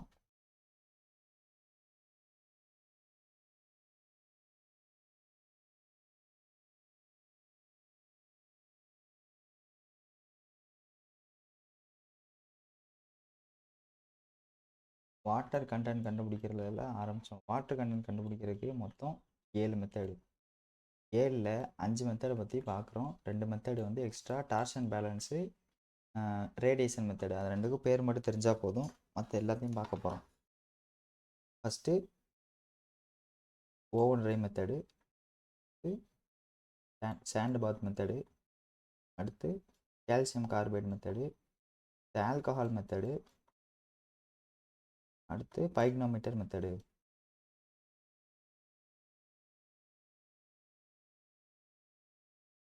ஓவன் ட்ரை மெத்தடு யார் இருக்கிறதுலே most accurate standard laboratory method. Oven dry சொன்னாலே நமக்கு ஐஎஸ் கோடு ஞாபகம் வரணும், ஐஎஸ் 2720. எக்ஸ்பெரிமெண்ட் பண்ணுறதுக்கு எவ்வளோ நாள் ஆகும், எவ்வளோ மணி நேரம் ஆகும்னா 24 மணி நேரம் ஆகும். 1 டே 24 ஹவர்ஸ் ஆகுமா. அதுக்கப்புறம் என்ன டெம்பரேச்சரில் பண்ணணும் அப்படின்னா 110 ± 5 டிகிரி செல்சியஸ். ஓகேவா, என்ன இதில் வேறு அவ்வளோதான். அதுக்கப்புறம் formula M2 - M3 / M3 - M1 23 31 அந்த மாதிரி வரும். இது ஓவன் ட்ரையா.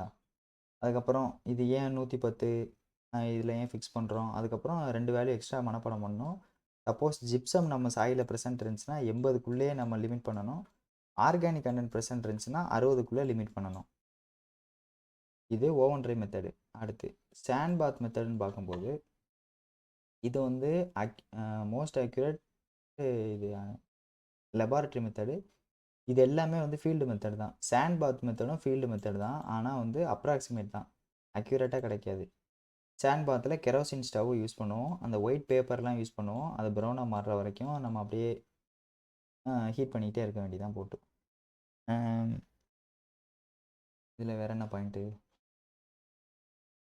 இது வந்து இது டைமிங். இது வந்து ஒரு நாள் ஆகுதா, இது வந்து அரை மணி நேரம் டு 1 மணி நேரத்தில் முடிச்சிடலாம். 30 to 60 மினிட்ஸில் முடிச்சிடலாம். அப்போ கம்பேரிட்டிவ்லி இதை கம்பேர் பண்ணும்போது இது வந்து டக்குன்னு முடிச்சிடலாம், ஆனால் இது கம்மி, அக்யூரசி கம்மி.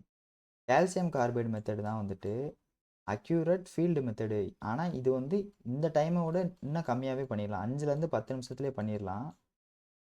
இருந்தாலும் அதோட அக்யூரசி ஹையாக இருக்குது. இதை கம்பேர் பண்ணும்போது ஹை, ஏன்னா இது கண்ட்ரோல்டாக தான், கொஞ்சம் கண்ட்ரோல்டாக தான் பண்ணுவோம் போல் இருக்கு. ஏன்னா கால்சியம் கார்பைடு வந்து அட்மாஸ்பியரோட ரியாக்ட் ஆக விடாமல் ப்ரிவென்ட் பண்ணி தான் வச்சுருக்கோம். அதை ப்ரிவென்ட் பண்ணிவிட்டு அப்புறம் தான் யூஸ் பண்ணுறோம். இது வந்து அக்யூரேட் ஃபீல்டு மெத்தடு. இங்கே என்ன யூஸ் பண்ணுறோம்னா 6 கிராம் ஆஃப் வெட் சாயில் வந்து இந்த இடத்துல யூஸ் பண்ணுறோம். அதுக்கப்புறம் கண்டுபிடிக்கிற இன்ஸ்ட்ருமெண்ட், அந்த டெஸ்டர் பேர் என்ன, மாய்ஸ்டர் டெஸ்டர். இது குவிக்கஸ்ட் மெத்தடு. அதுக்கப்புறம் என்ன கேஸ் இதில் ஃபார்ம் ஆகும் பார்த்துருப்போம், அசிட்டிலின் கேஸ், C2H2, அதுதான் அசிட்டிலின் கேஸ். அது வந்து இங்கே ஃபார்ம் ஆகும். அடுத்து ஆல்கஹால் மெத்தடு. ஆல்கஹால் மெத்தடில் இது மொத்தமே 6 கிராம் ஆஃப் வெட் சாயிலா. இங்கே வந்து என்னென்னா 1 mg யூஸ் பண்ணோம்னா soil 1 ml methylated spirit use பண்ணுவோம். அந்த மெத்திலேட்டட் ஸ்பிரிட்டை வச்சு தான் நம்ம வந்து ஆல்கஹால் மெத்தடில் கண்டுபிடிக்கிறோம். இதுக்கு இன்னொரு பேர் இருக்குது, க்ரூடு ஃபீல்டு மெத்தடுன்னு சொல்கிறாங்க. இதுவும் அப்ராக்சிமேட் மெத்தடு தான், மெத்திலேட்டட் ஸ்பிரிட். அவ்வளோதான். ஓகே, பைக்னோமீட்டர் வச்சு 2 கண்டுபிடிக்கலாம். இவ்வளோ நேரம் பேசினது என்ன, வாட்டர் கண்டென்ட். பைக்னோமீட்டர் வச்சு வாட்டர் கண்டென்ட் கண்டுபிடிக்கலாம். ஆனால் அந்த வாட்டர் கண்டென்ட்டோட ஃபார்முலாக்குள்ளே யார் ஒளிஞ்சிருக்கா, ஸ்பெசிஃபிக் கிராவிட்டி இருக்கா. அப்போ இந்த ஸ்பெசிஃபிக் கிராவிட்டி கண்டுபிடிச்சா தான் பைக்னோமீட்டர் வச்சு வாட்டர் கண்டென்ட் கண்டுபிடிக்க முடியும். அப்போ ஸ்பெசிஃபிக் கிராவிட்டி யார் வச்சு கண்டுபிடிக்க முடியும்னா மொத்தம் 5 மெத்தட் இருக்குது. 5ல் 2 மெத்தட் தான் இப்போ பார்த்துருக்கோம். Density bottle, pycnometer method. Density பாட்டிலோட இது என்ன, வால்யூம் என்னென்னா 50 ml. பைக்னோமீட்டரோட மொத்த வால்யூம் எவ்வளோனா 1 லிட்டர் வரைக்கும் பிடிக்கும். அப்புறம் என்ன, இது வந்து கோர்ஸ் கிரைண்ட் சாயிலுக்கு தான் சூட்டபுள், டென்சிட்டி வந்து ஃபைன் கிரைண்ட் சாயிலுக்கு சூட்டபுள். வேறு என்ன, வாட்டர் கண்டென்ட் கண்டுபிடிக்கும் போது பைக்னோமீட்டரில் வெட் சாயிலை யூஸ் பண்ணியிருப்போம். ஸ்பெசிஃபிக் கிராவிட்டி கண்டுபிடிக்கும் போது பைக்னோமீட்டரில் ட்ரை சாயிலை யூஸ் பண்ணியிருப்போம். வேறு என்ன இருக்குது, அவ்வளோதான். அதுக்கப்புறம் எவ்வளோ தான் நம்ம கண்டுபிடிச்சாலும் 27 டிகிரி செல்சியஸ்க்கு எப்படி மாற்றுறதுன்னு ஒரு ஃபார்முலா மட்டும் பார்த்துருப்போம். Specific gravity at 27 degrees Celsius is equal to specific gravity of water at 27 degrees Celsius. Specific gravity at T degree Celsius. அதே specific gravity of water at same T degree Celsius. இதில் போட்டோம்னா நமக்கு வந்து 27க்கு என்ன கிடைக்கும் அப்படின்றத நம்மளால் ஃபைன் பண்ண முடியும். இவ்வளோ தான் மொத்த வாட்டர் கண்டென்ட் அண்டு ஸ்பெசிஃபிக் கிராவிட்டியோட ஐடியா இவ்வளோ தான்.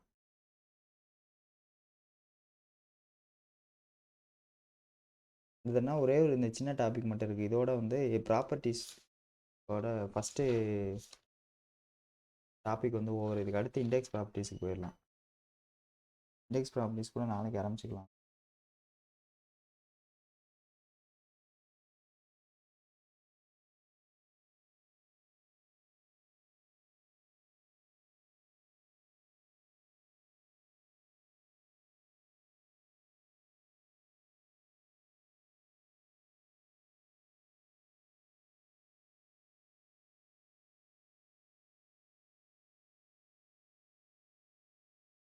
இப்போ வாய்ட் ரேஷியோ வால்யூமை பற்றிலாம் நிறைய பார்த்துருப்போம்.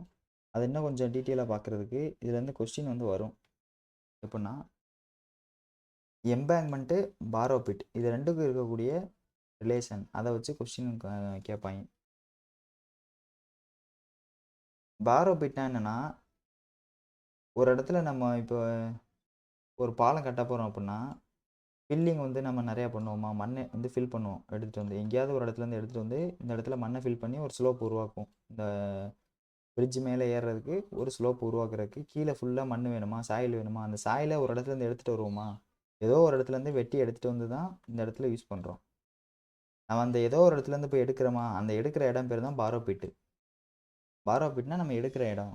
அதை எடுத்துகிட்டு வந்து ஃபில் பண்ணி காம்பேக்ட் பண்ணி ஒரு இடத்துல ஃபில் பண்ணி அது மேலே வந்து கன்ஸ்ட்ரக்ஷனோ ஏதோ ஒன்று அது பர்பஸ்க்கு யூஸ் பண்ணுறோமா, அதுக்கு பேர் தான் எம்பேக்மெண்ட். எம்பேக்மெண்ட்னா ஜென்ரலாக நமக்கு தெரிஞ்சதான். பாரோபிட்னா வந்து நம்ம சாயில் எடுக்கிற இடம், இல்லைன்னா ஆல்ரெடி சாயில் எந்த இடத்துல இருந்துச்சோ அந்த இடம். இது ரெண்டுக்கு என்ன ரிலேஷன் இருக்குது அப்படின்னு பார்க்கணும்.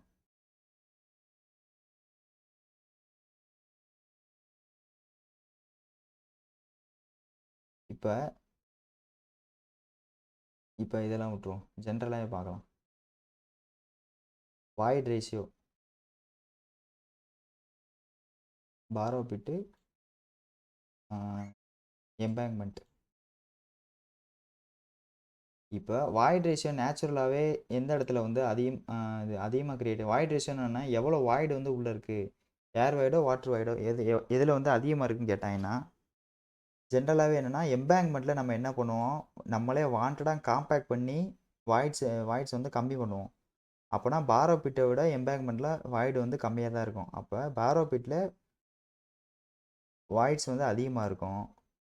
அதாவது வாய்ட் ரேஷியோ சொல்கிறேன். பாரோபிட்டில் அதிகமாக இருக்கும், எம்பேங்க்மெண்ட்டில் கம்மியாக இருக்கும். ஏன் எம்பேங்க்மெண்ட்டில் கம்மியாக இருக்குன்னா நம்ம வாண்டடாக வந்து காம்பேக்ட் பண்ணி கம்மி பண்ணியிருப்போம் எம்பேங்க்மெண்ட்டில். பாரோபிட்டில் ஆட்டோமேட்டிக்காக அது காம்பேக்ட் ஆகணும்னு அவசியம் கிடையாதுல்ல.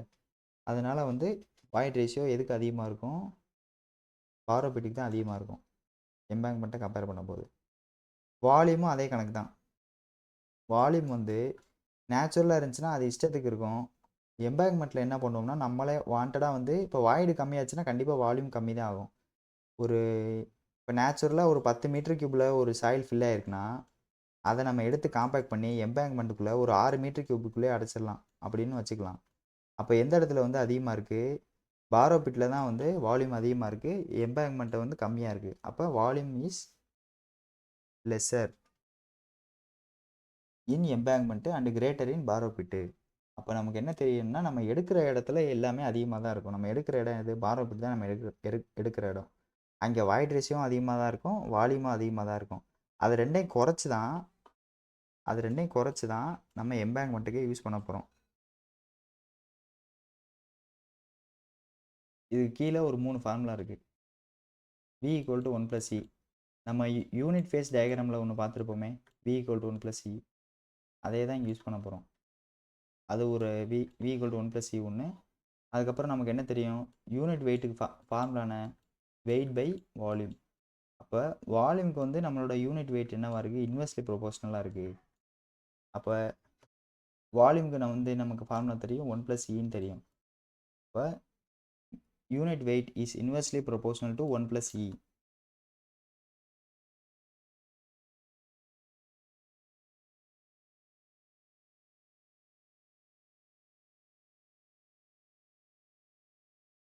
இப்போ ட்ரை யூனிட் வெயிட்னா என்ன, ஒரு மீட்டர் கியூபுக்குள்ளே எவ்வளோ வெயிட்டை வந்து நம்மளால் ஃபில் பண்ண முடியும், வெயிட் பை வால்யூம், அதானே யூனிட் வெயிட்டு.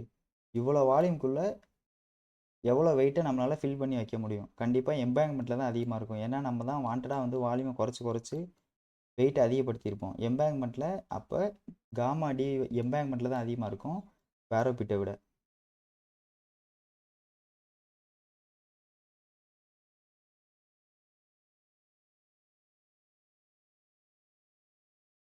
இப்போ வந்து ஒரு ரிலேஷன்ஷிப்பை மேக் பண்ண வர்றாங்க. என்ன பண்ணுறாங்கன்னா,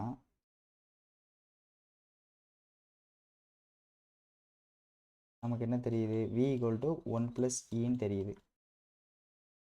இப்போ இதை எம்பேங்க்மெண்ட்டாக மாற்றினா என்ன வரும், V எம்பேங்க்மெண்ட், அதாவது எம்பேங்க்மெண்ட்டில் இருக்கக்கூடிய வேல்யூ ப்ளஸ் எம்பேங்க்மெண்ட்டில் இருக்கக்கூடிய வாய்ட் ரேஷியோ, இப்படி ஒரு ஃபார்முலா உருவாகுமா.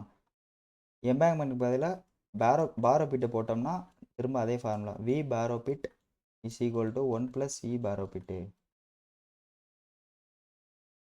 இப்போ இது ஒரு ரிலேஷன்ஷிப் மாதிரி கொண்டு வர்றதுக்காண்டி என்ன பண்ணி வச்சுருக்காங்கன்னா, ஒரு ஃபார்முலா மாதிரி உருவாக்கியிருக்காங்க. அப்படியே ரேஷியோ எடுத்திருக்காங்க, அவ்வளோதான். V embankment divided by V borrow pit is equal to, இந்த ஃபார்முலா அப்படியே எழுத வேண்டாம், V = 1 + E. எம்பேங்க்மெண்ட்னால எம்பேங்க்மெண்ட்டு, இதுவும் 1 + E, இது பாரோபிட்னால இதுவும் பாரோபிட்டு. இப்போ இது ஒரு செட்டு. இன்னொரு செட் ஃபார்முலா என்ன, இது வால்யூமை வச்சு பேசுகிறோம். சப்போஸ் காமா டியை வச்சு பேசுகிறோம்னா என்ன அர்த்தம், gamma D divided by gamma D. மேலே வந்து எம்பேங்க்மெண்ட்டு, கீழே வந்து பாரோபிட்டு.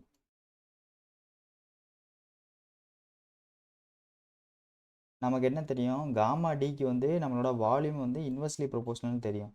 அப்போ எம்பேங்க்மெண்ட்டோட வேல்யூ மேலே இருந்துச்சுன்னா அதே வால்யூம் ஆஃப் எம்பேங்க்மெண்ட்டோட வேல்யூ கீழே தான் இருக்கும். ஏன்னா வால்யூமுக்கு வந்து இன்வெர்ஸ்லி ப்ரொபோர்ஷனல் நம்ம இது காமா. அப்போ இதோட இன்வெர்ஸ்லி ப்ரொபோர்ஷனல் நம்ம எழுதினோம்னா மேலே போயிடுமா அந்த வேல்யூவு. இதோட இன்வெர்ஸ்லி ப்ரொபோர்ஷனல் எழுதினோம்னா V பாரோபிட் அது மேலே போயிடும், அவ்வளோதான். அப்போ இது எல்லாத்தையும் வச்சு இந்த 4 ரிலேஷன்ஷிப்பையும் எடுத்து ஒரே ஃபார்முலாவை மேக் பண்ணி வச்சுருக்காங்க. அதுதான் இந்த ஃபார்முலா. இந்த ஒரே ஒரு ஃபார்முலா தெரிஞ்சால் போதும். இது மனப்பாடம் பண்ண தேவையில்ல, ஐடியா மட்டும்தான். V = 1 + E தெரிஞ்சால் போதும் நமக்கு. இது எல்லாமே ஆல்ரெடி தெரிஞ்சதுதான். ஏன்னா எம்பேங்க்மெண்ட்டுக்கு, அதாவது காமாவோட வேல்யூக்கு வால்யூம் இன்வெர்ஸ்லி ப்ரொபோர்ஷனலாக இருக்குது. அதே காமாவோட வேல்யூக்கு இன்வெர்ஸ்லி ப்ரொபோர்ஷனலாக இருக்குது. அதனால தான் இங்கே எம்பேங்க்மெண்ட் வருது, அதுக்கு ஆப்போசிட்டில் இங்கே எம்பேங்க்மெண்ட் வருது. பாரோ இங்கே வருது, அதுக்கு ஆப்போசிட்டில் அங்கிட்டு பாரோ போயிடுது. இது மட்டும்தான் இன்வெர்ஸ்லி ப்ரொபோர்ஷனலே தவிர நமக்கு V = 1 + E நமக்கு எந்த சேஞ்சும் வரப்போகிறது கிடையாது. அப்போ இஸ் ஈக்குவல் டு Vக்கு பதிலாக 1 + E, இந்த Vக்கு பதிலாக 1 + E போட்டாச்சா. அப்போ இது புரியுதான்னு மட்டும் சொல்லுங்கள். இது இம்பார்ட்டன்ட், கண்டிப்பாக கொஸ்டின் கேட்பாங்க. ஃபார்முலா இது சம்மே கேட்பாங்க. இதில் ஏதாவது 2 கொடுத்துட்டு இன்னொன்று கேட்பாங்க.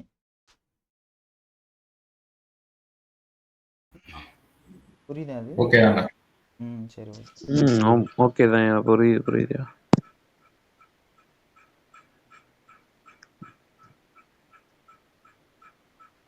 இது அந்த அக்ரிகேட் மிக்ஸ் பண்ற மாதிரி வருமே, அதே மாதிரி இருக்க ஃபார்முலா மாதிரியே இருக்கு. ஆமாம், நம்ம சிடியில் படிச்சிருப்போமே, அதானே சொல்கிறீங்க, மிக்ஸு. ஆமாம் ப்ரோ, அதே மாதிரி தான் இருக்குது.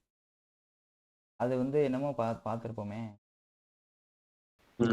ஆமாம். என்னது, பெருசு மைனஸ் சிறுசு டிவைடட் பை சிறுசு மைனஸ் கொடுத்த வேல்யூன்ற மாதிரி ஏதோ ஒன்று படித்தேன். அது கரெக்டாக ஞாபகம். ஃபைனஸ் மாடலஸ்க்கு அங்கிட்டு வரும். ஓகே.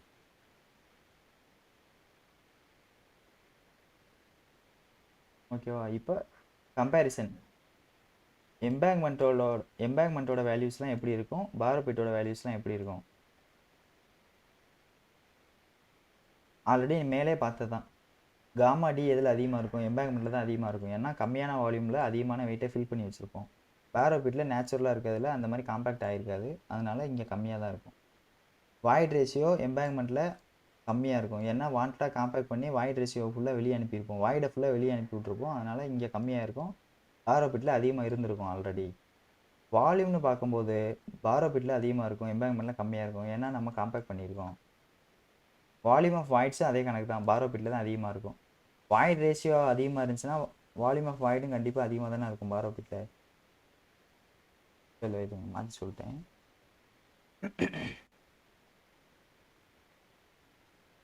பாரோ பிட்டில் வாய்ட் ரேஷியோ அதிகமாக இருக்குன்னா அதே பாரோ பிட்டில் வால்யூம் ஆஃப் வாய்டும் அதிகமாக தான் இருக்கும். இது அதிகமாக இருக்கிறதுனால தான் இது அதிகமாக இருக்குது. ஓகேவா? இதே இது வால்யூம் ஆஃப் சாலிட் எவ்வளோ இருக்குன்னு கேட்டால் வால்யூம் ஆஃப் சாலிட் என்றைக்குமே சேஞ்சே ஆகாது. அது வந்து ஸ்டாண்டர்ட் பேராமீட்ரு. சாலிட் பார்ட்டிகல் வந்து எந்த சேஞ்சும் ஆகவே ஆகாது. அதனால சாலிட்டோட வால்யூம் வந்து சேஞ்ச் ஆகாது. அது எம்பேக்மெண்ட்டாக இருந்தாலும் சரி, பேராபிட்டாக இருந்தாலும் சரி. அப்போ அது ரெண்டும் ஈக்குவலாக இருக்கும். இதுதான் ட்விஸ்ட்டு. இதுவும் இந்த 2 பாயிண்ட் தான் ட்விஸ்டான பாயிண்ட். மிச்சம் இது எல்லாமே வந்து நம்ம யோசிச்சாலே போட்டுடலாம். நம்ம நார்மலாக என்ன யோசிச்சு வச்சுருப்போம், பாரோ பிட்டில் எல்லாமே கம்மியாக தான் இருக்கும் அப்படின்னு டக்குன்னு நம்ம போய் நமக்கு தெரியும். இருந்தாலும் வந்து சப்கான்ஷியஸாக வந்து டக்குன்னு நம்ம வந்து போட்டு வந்துடும், இதுதான் வந்து கம்மியாக இருக்குது அப்படின்ட்டு. இது என்னென்னா டபிள்யூ சேட்னா சேச்சுரேட்டட் வெயிட்டா? இது என்னன்னு தெரியல. சேச்சுரேட்டட் வெயிட் தான் சொல்கிறாங்கன்னு நினைக்கிறேன். பேரோ பிட்டில் அதிகமாக இருக்கும், எம்பேக்மெண்ட்டில் கம்மியாக இருக்குன்னு சொல்கிறாங்க. W sat. ஆமாம், தண்ணி அதிகமாக இருந்துச்சுன்னா ஃபுல்லாக வந்து தண்ணி நனைஞ்சிருந்துச்சுன்னா எதோட வெயிட் அதிகமாகும்னா பாரோ பிட்டோட வெயிட்டு தான் அதிகமாகும். சப்போஸ் ட்ரையாக இருந்துச்சுன்னா ரெண்டோட வெயிட்டும் ஈக்குவலாக தான் இருக்கும். ட்ரையாக இருக்குன்னா என்ன அர்த்தம்? தண்ணியே இல்லைன்னு அர்த்தம். தண்ணியே இல்லாமல் வெயிட் போட்டு பார்த்தோம்னா இங்கே எவ்வளோ வெயிட் இருக்கோ அதே வெயிட் தான் இங்கே யூஸ் பண்ண போகிறோம். ஏன்னா இங்கே காமா டி யூஸ் பண்ணுறோம். ட்ரை யூனிட் வெயிட் தானே யூஸ் பண்ணுறோம். ட்ரை யூனிட் வெயிட்டோட வேல்யூ சேஞ்ச் ஆகாதுல்ல. தண்ணி இருந்தால் தான் கூட குறைய வர்றதுக்கு வாய்ப்பு இருக்குது. ட்ரையாக இருந்துச்சுன்னா வேல்யூ சேமாக தானே இருக்கும். அதனால் வெயிட் வந்து இதுக்கு ஈக்குவலாக இருக்கும். சேச்சுரேட்டரில் மட்டும் மாறும். அப்போ வந்து இதில் இந்த 3 மட்டும் நல்லா பார்த்து வச்சுக்கணும். மற்ற எல்லாமே நமக்கு ஈஸியாக தெரிஞ்சிடும், யோசிச்சாலே போட்டலாம். இது வந்து கொஞ்சம் இம்பார்ட்டன்ஸ் கொடுத்து பார்த்துக்கணும். அவ்வளோதான். அந்த மாதிரி இப்போ ஏதாவது 3 கொடுத்துருவாங்க, இன்னொன்று கேட்குறாங்க. சப்போஸ் இங்கே வந்து 1+E பற்றி இந்த கொஸ்டினில் பேசவே இல்லை. அதனால நமக்கு 1+Eன்ற ரிலேஷன் தேவைப்படலை. இப்போ அடுத்த கொஸ்டினில் பார்த்தோம்னா ஈயோட வேல்யூ கொடுத்துட்டேன். ஈயோட வேல்யூ கொடுத்துட்டான்னா நமக்கு வந்து வியோட வேல்யூ பற்றி இங்கே பேசலை. அப்போ அந்த வின்ற ரிலேஷன்ஷிப் தேவையில்லை. அப்போ அந்த வியை தூக்கிட்டு ஈயை காமாவையும் ஈயையும் கம்பேர் பண்ண வேண்டியதான். காமாவுக்கு இன்வெர்ஸ்லி ப்ரொபோஷனலாக இருக்குமா வி, அப்போ இன்வெர்ஸ்லி ப்ரொபோஷனல். இதுக்கு இன்வெர்ஸ்லி ப்ரொபோஷனல். அது அப்போ மேலே போயிடும். அவ்வளோதான். அப்படியே மாற்றி மாற்றி போட்டு ஒன் சைடு இது நார்மலாக தெரிஞ்சதான். இல்லை அது ஒன்றும் தெரியாது. இதுவும் அதான் 3 கொடுத்துட்டாங்க, 1 கேட்டிருக்காங்க. இதுக்கு அடுத்து ஒரு சம்மு, சூப்பர் சம்மு. இது என்னென்னா எம்பேங்க்மெண்ட்டில் வாய்ட் ரேஷியோ 0.5 இருக்குது. பாரோ பிட்டில் வந்து 1ன்னு இருந்த வாய்ட் ரேஷியோவை காம்பேக்ட் பண்ணி எம்பேங்க்மெண்ட்டில் மாற்றும் போது 0.5 வந்து குறைச்சி வச்சுருக்கோம். வாய்ட் ரேஷியோவோட வேல்யூ வந்து 1லேருந்து 0.5 குறைச்சிட்டோம். அப்போ வால்யூமோட இது வந்து வால்யூம் வந்து எவ்வளோ ரெடியூஸ் பண்ணியிருக்கு, வால்யூம் வந்து எவ்வளோ வந்து ரிடக்ஷன் ஆகிருக்கு அப்படின்றது கேட்குறாங்க. வால்யூம் எவ்வளோ ரிடக்ஷன் ஆகிருக்குன்னு பார்த்தோன்னே இங்கே 50%. அப்போ 50% தான் ஆன்சர்னு நம்ம முடிவு பண்ணிடக்கூடாது. வாய்ட் ரேஷியோ தான் 50%. ஆனால் வால்யூம் எவ்வளோன்னு கொடுக்கல. வால்யூம் எவ்வளோ நமக்கு தெரியாதுல்ல. இப்போ வந்து டேரெக்டாக வாய்ட் ரேஷியோ எவ்வளோ கம்மியாக இருக்குன்னு கேட்டாங்கன்னா 50%ஓட நிப்பாட்டிக்கலாம். அவன் கேட்குறது வால்யூம் எவ்வளோ கம்மியாக இருக்குது அப்படின்றது. அப்போ நமக்கு ஆல்ரெடி ஃபார்முலா தெரியும். Volume equal to 1+E. எம்பேக்மெண்ட்னா எம்பேக்மெண்ட்டு, பாரோ பிட்னா பாரோ பிட்டு. இப்போ V equal to 1+E, V equal to 1+E, 2 E தெரியும் நமக்கு. அப்போ வால்யூம் ஆஃப் எம்பேக்மெண்ட் என்னது? 1.5. வால்யூம் பாரோ பிட்டு 2. அப்போ இது ஒரு மீட்டர் கியூப்னு வச்சுக்கலாம் நம்மளாம். 2 மீட்டர் கியூப்பில் இருந்த பாரோ பிட்டில் இருந்த வால்யூமை எடுத்துகிட்டு போய் காம்பேக்ட் பண்ணி 1.5 மீட்டர் கியூபாக மாற்றி வச்சுருக்கோம். அப்போ எவ்வளோ பர்சன்டேஜ் குறைஞ்சிருக்கு? 2லேருந்து 1.5 வந்து எத்தனை பர்சன்டேஜ்னு பார்த்தோம்னா 2ல் 1.5 எத்தனை பர்சன்டேஜ்னு பார்த்தோம்னா 75% வரும். 75% வருதுன்னா மிச்சம் எவ்வளோ கம்மியாக இருக்குது? 25% கம்மியாக இருக்குது.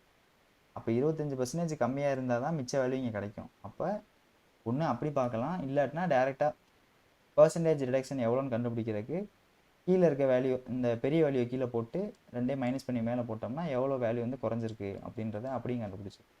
நான் எப்படி பார்ப்பேன்னா இதில் இது எத்தனை பர்சன்டேஜ் 70%, 75%.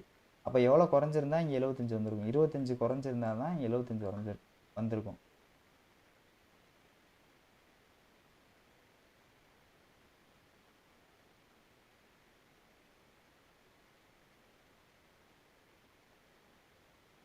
இருபத்தஞ்சு குறைஞ்சிருந்தா வந்து வந்திருக்கும்.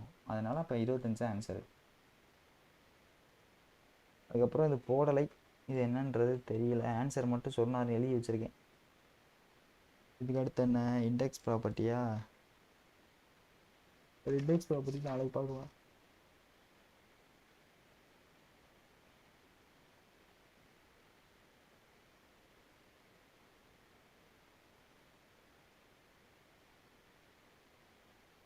அந்த டெலகிராம் குரூப்பு நேற்று இருங்க இதை அமைத்திக்கிறேன்.